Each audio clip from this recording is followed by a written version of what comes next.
మన శిలాతోరణం ఇక్కడ తిరుమలలో దాని ఆర్కియాలజీ చెప్పాను, నేను చెప్పలే.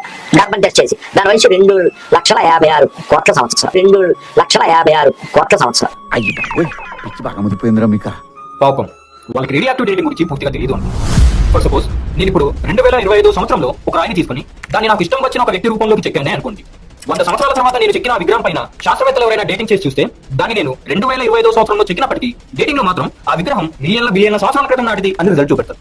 ఎందుకంటే రేడియో యాక్టివ్ డేటింగ్ అనేది ఆ విగ్రహం ఏ రాయి నుంచి అయితే చెక్కబడిందో ఆ రాయి యొక్క భౌగోళిక మూలం యొక్క జియోలాజికల్ ఒరిజిన్ యొక్క కాలాన్ని రిజల్ట్ గా చూపెడుతుంది. అంతేగాని ఆ రాయిని రీసెంట్ గా నేను ఎప్పుడు చెక్కాను, రీసెంట్ గా నేను ఎప్పుడు ముట్టుకున్నాను, రీసెంట్ గా నేను ఎప్పుడు గోకాను అనే విషయాన్ని చూపెట్టదు.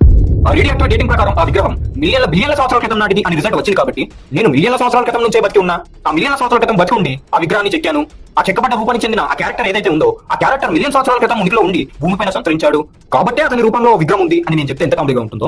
అదే విధంగా కొంతమంది సనాతన ధర్మం అని చెప్పుకునే మతానికి చెందిన వాళ్ళు హిందూ దేవుళ్ళ విగ్రహాల డేటింగ్ రిజల్ట్లను చూపించి ఆ విగ్రహం మిలియన్ సంవత్సరాల క్రితం చెక్కబడింది, మిలియన్ సంవత్సరాల క్రితం నుంచి మా మతం ఉనికిలో ఉంది, ఆ విగ్రహంలో ఉన్న రూపానికి చెందిన ఆ క్యారెక్టర్ ఏదైతే ఉందో ఆ క్యారెక్టర్ మిలియన్ సంవత్సరాల క్రితం ఉనికిలో ఉండి భూమిపైన సంచరించాడు అని చెప్పినా కూడా అంతే కామెడీగా ఉంటుంది.